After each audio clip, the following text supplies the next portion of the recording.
We here at the Sports History Network proudly partner with 26 podcasts, all revolving around the history of sports.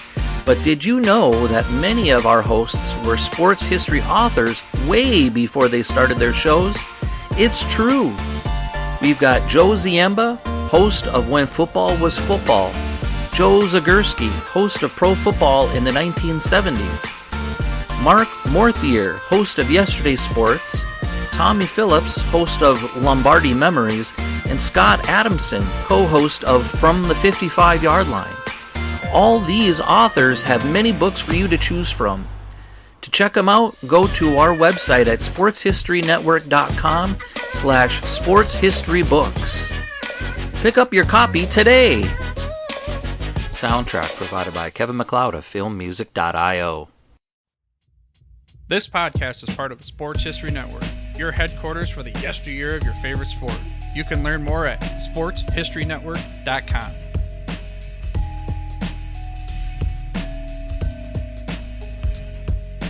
Hello and welcome to the Sports History Network Showcase, our in-house show featuring SHN podcasters talking sports, talking history, and talking sports history. My name is Oz Davis, host of the Sports History Network's Truly the Goats podcast. It's the return of the showcase to the Sports History Network, and we've got in a guy who's actually been with the network for a while now, Scott Adamson, co-host of the From the 55-Yard Line podcast. Scott, how are you faring these days? I'm doing well, sir. How are you doing these days? Well, I'm okay. I'm far enough away from the fires. So, this part of California is not burning. This part of California is paved over, so there's no chance of fire here. Howard, in Alabama, how is the COVID situation? How is the extreme weather situation? The COVID situation is horrific, because people won't wear masks and do what they're. Oh yeah, it's really bad. Weather-wise, it's typical South. It's still highs in the 80s during the day and mid 60s at night, and we've had a lot of rain lately. And we're, my wife and I are about to celebrate our 4th month back in Alabama after being in Greenville, South Carolina for the past 15 years. So, yes, we're adjusting to being back home. Excellent. Well, congratulations on that. I was going to talk to you about Alabama football in a little bit, but I'm going to confess I haven't watched much SEC football this season yet. Are they allowing capacity crowds? I believe they are. Okay. Yeah, and in fact, I'm sure they are. I'm a UAB guy, so I went to their opener last week. There's a new stadium in Birmingham, and nice. They had, I think the capacity of the stadium is 47,000, and they had, they had paid attendance of 37,000, but I'm not sure there were quite that many people there. But the way the new stadium's built, it has a really open concourse. So between me wearing a mask and having that open concourse, I was able to basically stay away from people. But yeah, I mean, if you go to a stadium in Tuscaloosa or, I guess maybe Neyland Stadium in Knoxville, no, seems like it'd be a dangerous situation. I mean, it's probably dangerous for me, even though I was taking the precautions and wearing a mask, but I'm vaxxed and I'm trying to do everything like you're supposed to do, but still, I don't want to be shoulder to shoulder with people until such time as this thing that they get a handle on it, if they ever do. Don't say it like that. Yeah, well, okay. Let's drag it back to the artificial universe of football, as it has been called. There we go. Professional football in North America, be it from the 50 or 55-yard line, is a special, unique, and rare game. For those who have played it, make it so. The heroes of the game, which recalls for many the glory of youth, for the true fan remain timeless, ageless, and forever part of a story that began long ago.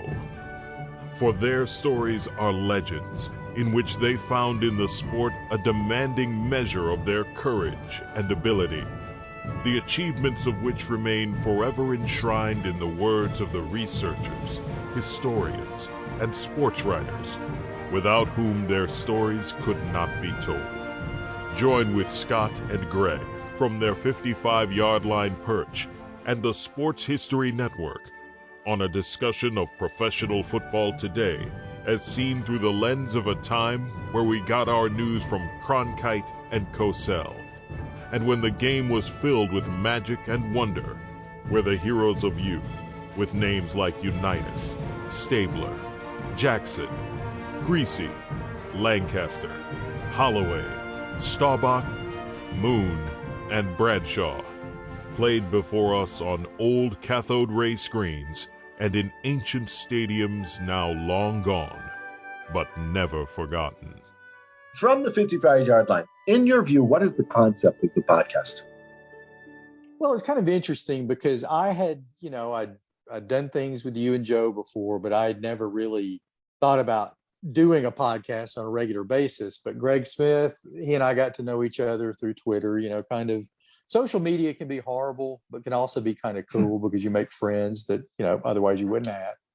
And he and I just started corresponding, and he said, "Why don't we do a podcast?" And I said, "Well, never really thought about it. If you want to drive the train, I'll ride coach with you if you want to do it." And, I think originally, we thought about just basically sticking to standard sports history.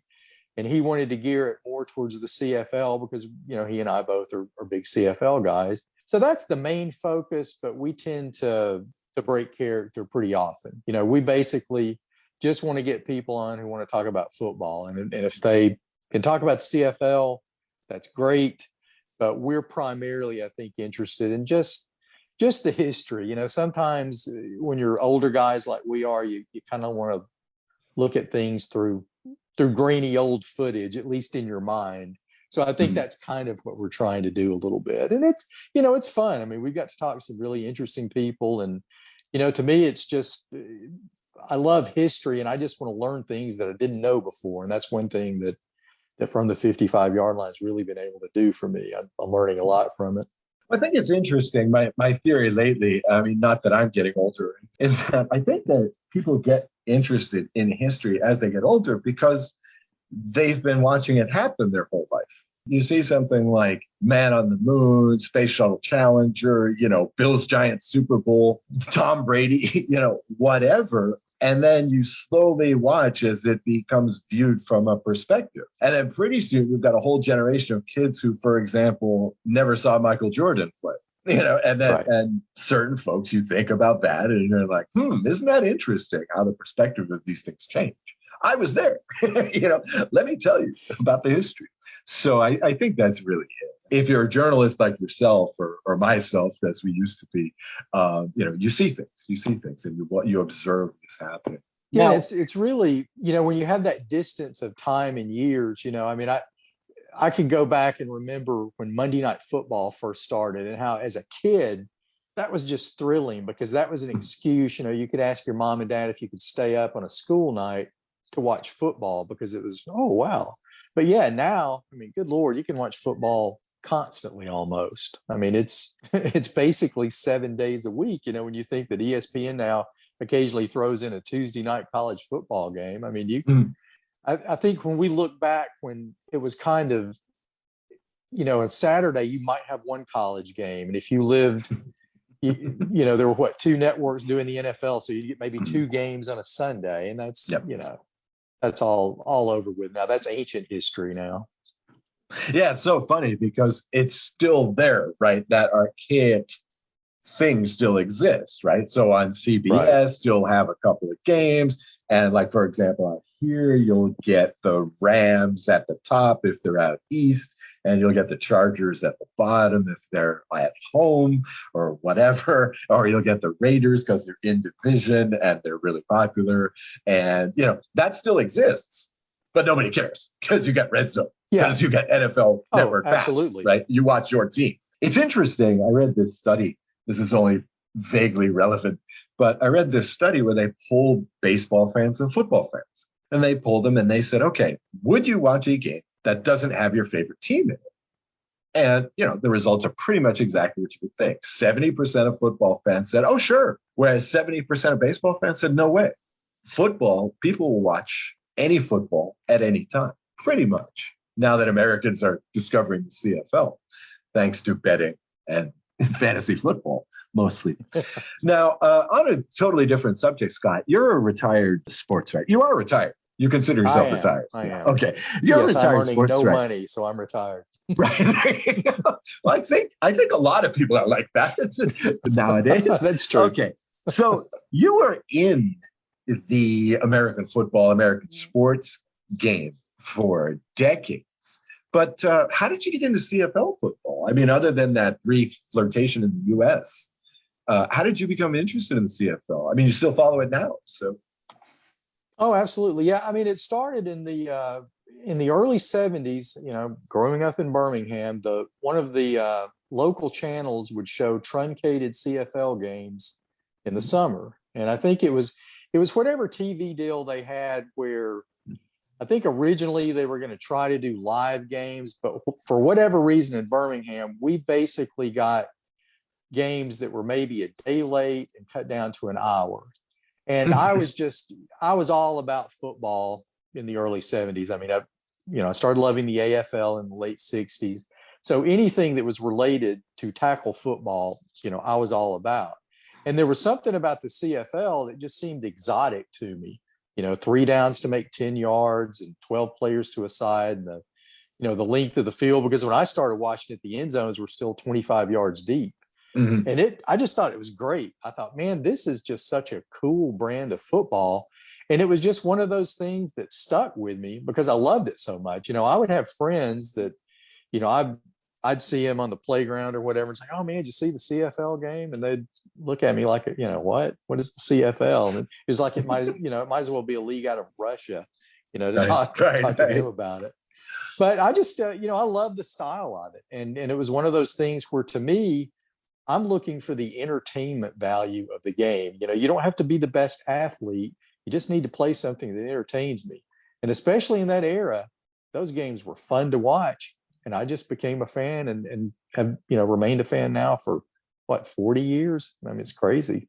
Especially back then, it was a thing like the USFL, where every once in a while you'd recognize a guy, right? There would be a guy who was a top level player, and that, right. Who would start in college. He was All-American or whatever. And, you knew him. And I mean, I always say that was the thing that the CFL still has and the USFL had, is that, it wasn't the NFL, but you still had some names. You still had some players that the Americans could remember and relate to, whatever. But nowadays, not so much. In August of last year, August of 2020, your book, The Home Team, My Bromance with Off-Brand Football, was published. So tell me, any good reviews, any good feedback on the book? I've been very fortunate. I mean, most people who have read it have really liked it. And fortunately, it did what I kind of hoped it would do, because even though it's about Birmingham teams, it was really, when I wrote it, I was thinking about people who, had lived in secondary markets like me, who never had an NFL team to root for. But if a team came along in one of these little Brand X leagues, all of a sudden that became a big deal. So that was their team. And, like in the case of most Birmingham teams, even if they only lasted a year, you had it. And then another one would come along and you get excited about it. So it's made me feel good to know that it resonated with people who weren't from Alabama or weren't even from the South. And I've even had people who, are from NFL markets, people in Chicago and New York, who said, oh, this is kind of interesting because we get to see the perspective of someone who hasn't been as lucky as we have. You grow up in New York or Chicago, you've always had major professional sports. But you grow up in Birmingham, Alabama, that's not the case. I mean, it's a college market. So any kind of pro football team that came along, it was just, it was unique. There was the novelty to it. But especially early on, like with the World Football League, and you were a young kid like me at the time, being 13, you had the expectation that this was going to be a big league and it was going to last forever. Just as you had the AFL and then the NFL, now you were going to have the WFL. And, it was going to be the team that you would get to root for the rest of your lives because you knew they'd be there, even though we know differently now. But I've been very pleased with the response. That's one of those things that's impossible to translate, because I had basically the exact same feeling about, 10, 15 years later with the USFL. people nowadays just don't get it. I mean, I do a podcast with a guy who's the biggest USFL fan ever. He was like born in the 90s. He has no clue what the USFL was, but it was so exciting. It's proper spring football. And again, we had some names. We even had some celebrities associated with it. Nowadays you take it for granted. You see Leo DiCaprio and Denzel Washington at Lakers games and Spike at the Knicks games and whatever. But in those days, it was weird to see, Burt Reynolds at a Tampa Bay football game. It was weird to see. Or Lee Majors. Lee Majors was big into the LA Express too. So yeah. Sure. Right. And of course, Donald Trump pushing this thing on late night talk shows and whatever. It was wild. And then, again, had some names who had Doug Flutie and Herschel Walker and Minister of Defense Reggie White, right? I mean, Steve Young, Jim Kelly, a few. They had, I think, 4 or 5 USFL guys ultimately made the Pro Football Hall of Fame. But and being growing up in Birmingham, being a Stallions fan, we had Joe Cribbs, John Stallworth. Nice. We had some really some great players, and it made me learn to appreciate Cliff Stout, who when they brought him, yes, oh man, that's right. I don't want a Pittsburgh Steelers backup. But then after Stout got here, I thought, man, I love this guy. He's great. So that was a heck of a league. I mean, it was, by the time it after its third season, no, it wasn't NFL caliber. But if you'd taken the Baltimore Stars, they might have been a 9-7 NFL team, 8-8. I mean, I think they were good enough to where they could have competed. Yeah. So it was terrific football. That's what they think. Yeah, the Michigan team was pretty good towards the end there, and the Stars, even though they had to keep moving locations. The Oakland Invaders were kind of coming up a little bit as well. But yeah, it's a shame that USFL and the WFL couldn't have ended better. Couldn't have ended like the Hockey League did with a merger. The NHL took in quite a few, 6 or 7 world hockey teams.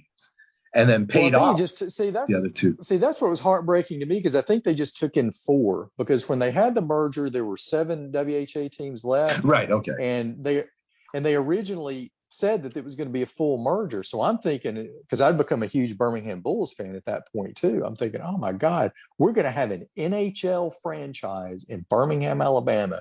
Who would have ever thunk it? And of course, and Johnny Bassett was stoked to cash in on that, right? That was his hope all along. Yeah.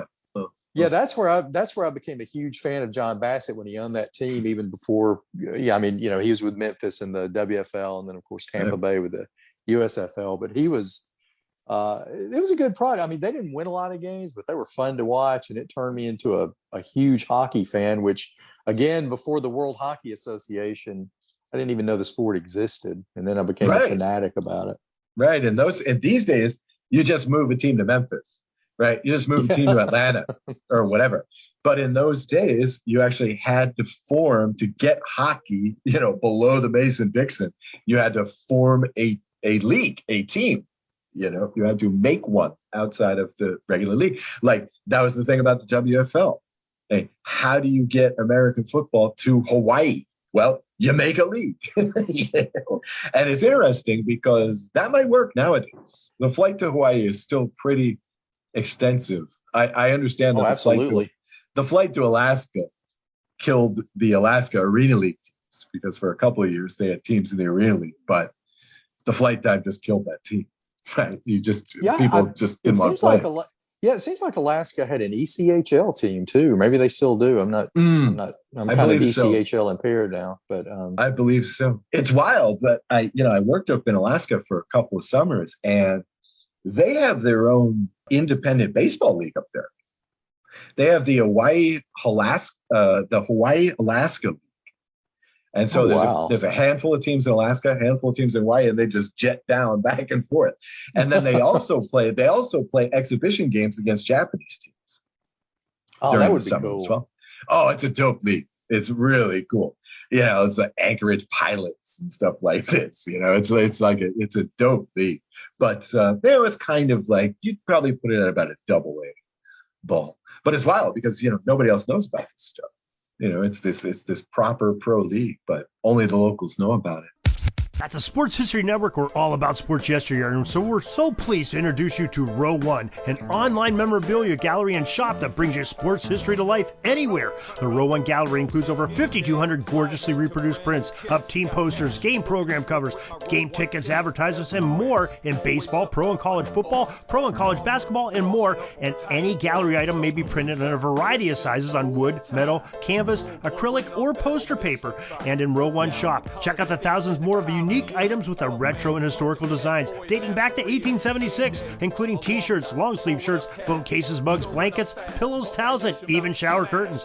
Go to sportshistorynetwork.com, ROW1, for access to the full Row One catalog and for gallery prints and gift items, plus get a 15% discount off all prints on the Row One Pictorum Gallery with coupon code SHN15. Follow the link on the show notes.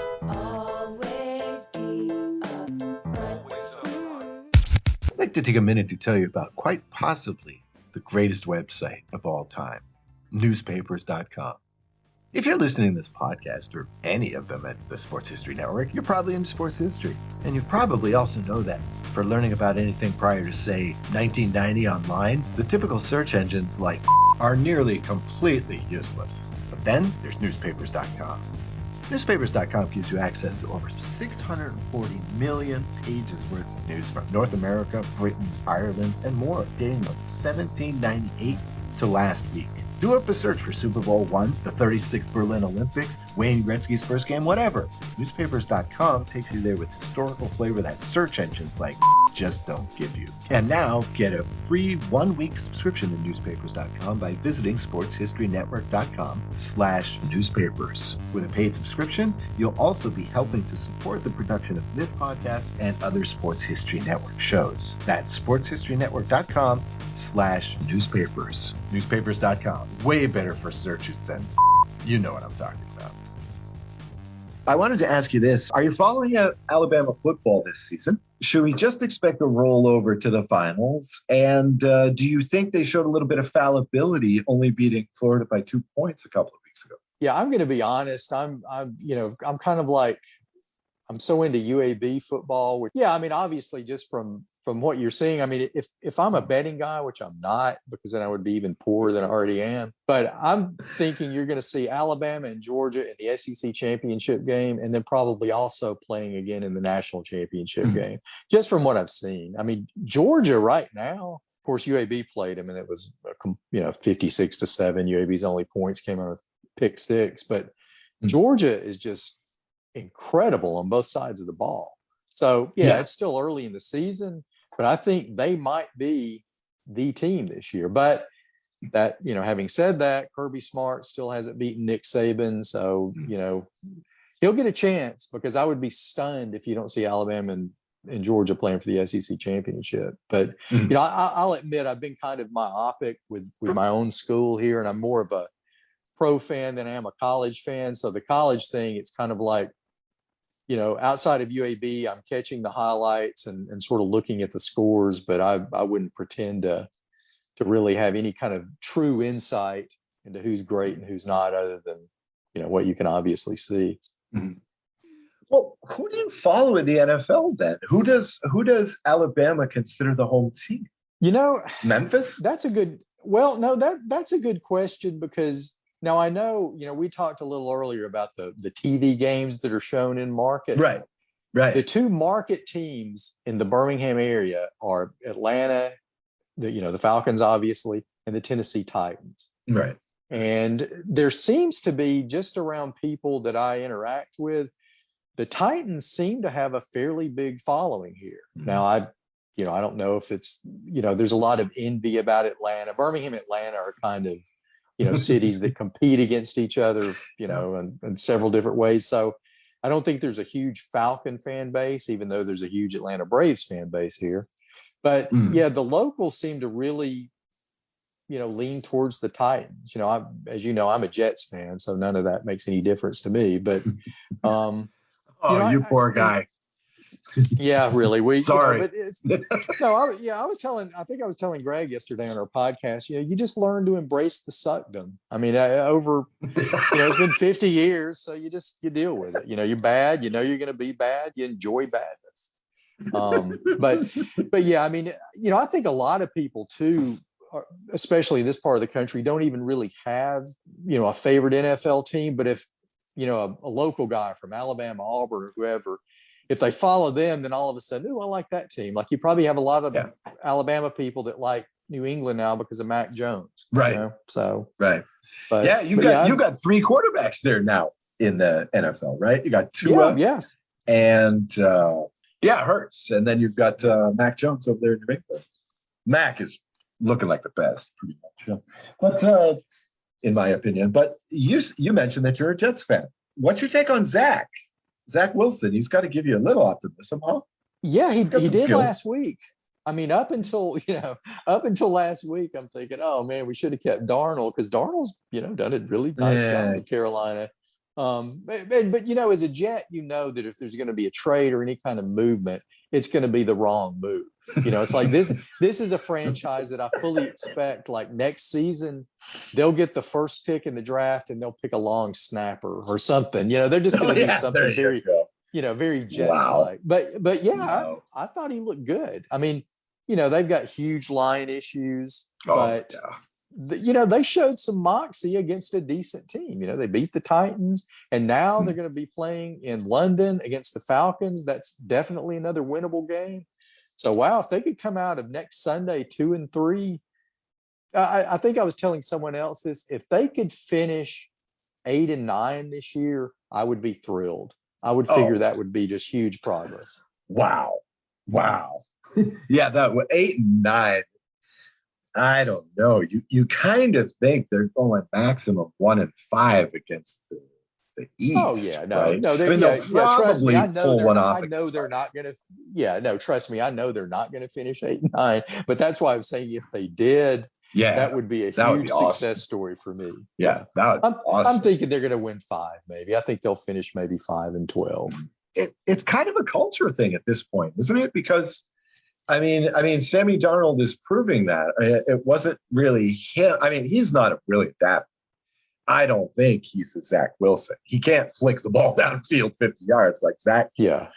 But there's something there.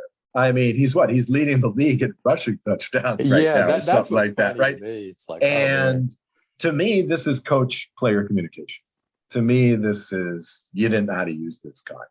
And seriously, Scott, I mean, the past couple of years, the Jets coaching staffs have been some of the worst in the league. Oh, absolutely. Well, the organization's horrible. The organization's terrible. I mean, it's, this is, if there was, relegation in the NFL, the Jets would have been in the second division now for, it'd be like Sunderland situation. So yeah, but then you'd have a pro team in Alabama. Yeah, that's true. Because who else are you going to promote? It's right. Gotta be Bama. Okay, I'll get you out of here pretty soon, but just one last question. It seems like you're about the only person that cares about the CFL that I didn't speak to when everybody was flipping out about the whole XFL CFL thing this past summer. Oh yeah. This past spring and summer. So I'd like to ask you about that. And we talked a little bit about the show, about the current state of the CFL. In general, what's your take on the future of one of our favorite sports? Well, I mean, I'm hoping that it's going. I mean, it seems to be doing pretty well TV wise, and I know there's obviously issues with fan support in Toronto and I guess Montreal. It's been one of those leagues that somehow has always seemed to be able to survive. It's been, if you really look at it historically, it seems like every 3-5 years or whatever, someone's writing their obituary. It's either, well, the CFL is going to be a farm league for the NFL, or the CFL is going to go out of business if they don't do X, Y, and Z. And, that may happen in the future. But, I think there's obviously a place for it. I guess what is odd for me is, I'm on the outside looking in. I'm in the States. I don't know what the culture is like as far as the fan bases and that sort of thing. I don't know if, by and large, Canadian football fans want to see a more Americanized version of football or not. I mean, I really don't know. I guess it just depends on who you talk to. I want it to succeed as it is. When this whole XFL thing came along, and I know a lot of people thought, oh, it's going to be a great partnership. And when I first heard about it, I thought it was just going to be kind of a sharing thing where they were going to like maybe have players where they could loan out players and maybe pool their resources in that sense. I never thought that it was going to be a merger. But then when they kept talking like it, I thought, oh man, this is a nightmare, because the CFL American experiment, you brought in American franchises, but then after a while, you got rid of them, but you still had the CFL. And my worry was, if you have a full merger between the CFL and the XFL, when it goes under, and trust me, it will, because all spring leagues go under, everybody goes under. You don't have that safety net. It's not like the CFL could say, okay, we're sorry that these American teams in this combined league are folding. I think the whole league would have gone under. So that's what worried me. I would have really felt bad about the future of the league had that happen. And I guess it still could if the XFL ever exists somewhere other than paper. They didn't completely rule out something in the future, but I don't want to, if I could just work my will on it, I don't want to see that. I want to see the CFL remain the Canadian Football League and do its own thing with the 3 downs and 12 players. But, I may be in the minority thinking that. I think they need something completely different. I think the situation with the CFL. A lot of people do. The situation with the CFL and Canada, let's be honest, is that it's culturally, there's always this threat of being overshadowed by the US. End of story. This is why the Argonauts are just not successful in Toronto, except when they can sign Rocket Ishmael. It's because they're getting Buffalo games, Buffalo Bills games. And even if Buffalo is terrible, it's NFL. And that's the thing, right? There's that snob factor. The other thing about the CFL is it operates like this weird combination of European, British, and American sports leagues, right? You have some teams that are privately owned. You have some teams that are community.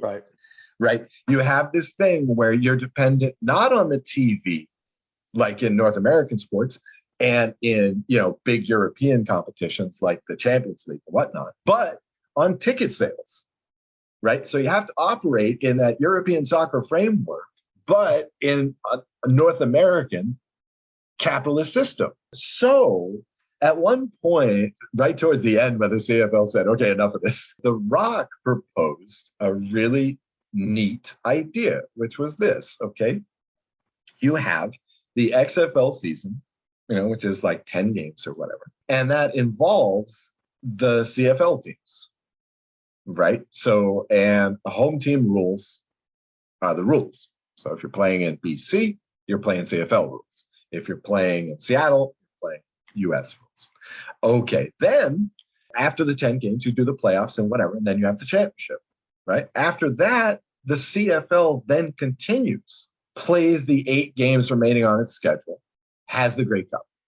That would work. And the thing is, people complain about the 3 down, 4 down thing, right? The and the yard off, the line's a yard off and motion behind the snap and whatever. Okay, but look, there are examples of this in other parts of the world. For example, you have in Ireland, you have Gaelic football, and in Australia, you have Aussie rules football. Well, those 2 countries have made a hybrid compromise version so that teams from those countries can play, right? Mm-hmm. It's like a modified version of both games. This is the kind of thing that is needed, I think, in the CFL / whatever American league they're going to play with. I think that we really need, and I know Americans especially don't like to do this, but I think we need to borrow from a different kind of sports league model. CFL is a unique animal in really world sports leagues. It's really unique in a lot of ways. And they have stuff like the Labor Day games and the Grey Cup. These are traditions. You can't merge and throw those away. So you were talking before, too, about how Canadians feel about this. A lot of Canadians at the time are like, okay, first of all, we can't get rid of 3-down football. Second of all, and I suppose especially Josh Smith of Podski Weeby, big Hamilton Tiger Cats fan, he purports the view. He's like, look, no, it's just not going to happen. The Canadian government, the Canadian people would not let that happen. They just wouldn't. If it came down to it, they would find a way to plunk money in and prop it up. I just wonder about the quality of play. I just wonder who's going to care. Well, and it gets back to what you were saying too, considering you have privately owned teams and that sort of thing. You could even see a situation where, Toronto and Montreal or whatever break off and join some other league. You're left.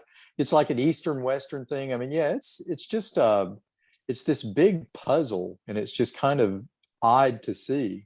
And that's what's odd for someone like me, because you grow up and you have the way leagues function in the United States, and then you look at that and it's like, wow, that's weird. You got a couple of Green Bays in a league with a couple of San Francisco 49ers. Yeah, it's very odd. It's just when all this happened, I guess that's where I went into the old guy traditional default mode, just like, I love this game and I want to figure out a way for him to salvage it. But yeah, I mean, it may come down to something. If you reach a point where either we can stay in business doing something different, or we can go out of business clinging to our traditions, there's not much of a choice to be made there, Well, so, this is sports. This is culture, right? I think you can have both. You just gotta be willing. Okay, you could do the thing where the CFL could become, a European soccer game, right? You would have to, I don't know what you would call it, provincialize BC, Montreal, and Toronto. And I believe Ottawa may also be privately owned. So you would have to make those community teams, somehow. You just deprogram them, or you just pack them up and move them to Halifax, because they want a community-owned team tomorrow. So it's just like, you can put a team there. That solves one of your problems. I understand Moncton wants a team as well. You could just go that way. But it's, you brought this up about the big teams. In the end, this was revealed. I don't know if you saw this, but after it was over, a couple of weeks later, the story came out that this whole XFL, CFL talk thing was brought up by Argonauts ownership. Argonauts ownership wanted to blow the CFL and go to the XFL. They're just like, okay, screw, we're the oldest sports franchise in North America, and we're going to leave this league, that in part was created because of us, and just take the team and go home. But then what happens? They move to the XFL. The XFL folds in a season and a half. Then what? Yeah, and that's what do you do? You're not going to get to the NFL. Yeah, I just think, and I keep hoping one day, because I would love to be proven wrong. But, as long as we live, and then even after we're gone, there will be people who are going to form spring professional football leagues, and they're just not going to make it. It seems like if they were going to succeed, they would have succeeded by now, and also, I wonder, and I know and this is just speaking personally, but like now in the spring, I've gotten into Major League Rugby. Okay, I know that's maybe odd to a lot of people, but I enjoy it. Rugby is awesome. Rugby is awesome. So if I have a chance between watching Major League Rugby and a spring football league, I'm going to watch rugby, because I'm going to get, during the fall, I've got CFL, NFL, college football. That's really all the football I need, just honestly. Right. Now, sure, if Birmingham gets a team in the whatever football league, yeah, it's in my hometown and I'll be interested in it, but I'm not going to expect it to last, because it's just not gonna, it's spring football and it's just not going to make it. So I don't know. This is actually the worst time probably in sports history to try and do a spring football. Because look, absolutely. They say that, sports are on this 12-month cycle now. Like the NBA never stops. Okay, well, guess what? Now you're an NFL fan. So you're devoted to the NFL. Guess what? 12 months a year. It's too late. You're not going to get anybody. You're not going to get anybody with a spring game. Having The Rock will help, but that only goes so far. I mean, we saw what happened with Vince McMahon's first XFL. That only goes so far. We saw what happened with Trump's USFL. Having a personable owner only goes so far. Well, and that's the thing, The Rock has money and Vince McMahon had money and that's fine. But the thing which people never seem to address is I don't care if you're a gazillionaire, at some point you want to make a profit. And that's what Vince McMahon realizes. He's thinking, I'm not going to make any money from this, so see ya. And I'm afraid Danny Garcia, Rock, Redbird Capital, I'm afraid they're going to realize that too. Yeah, they can put all their funding into it and put a really good product. I thought the last XFL was, fairly decent, but you just can't sustain it, I don't think. And again, I hope I'm wrong. I would love to admit it. My theory is that The Rock heard that in order to become president of the United States, you have to kill a professional football league. Yeah.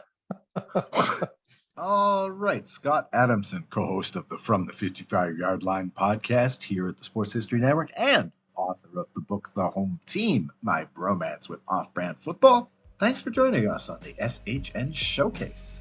I enjoyed it. Thank you so much. This has been the Sports History Network Showcase podcast. I'd like to thank my guest, Scott Adamson, co-host of the From the 55-Yard Line podcast here at the Sports History Network and author of the book The Home Team, My Bromance with Off-Brand Football. The theme song for the SHN Showcase is Quartz by Anitech and it is available through fair use agreement via freemusicarchive.org. SHN Showcase will be back soon with another Sports History Network podcast. Until then, this is Oz Davis saying stay safe and stay historical.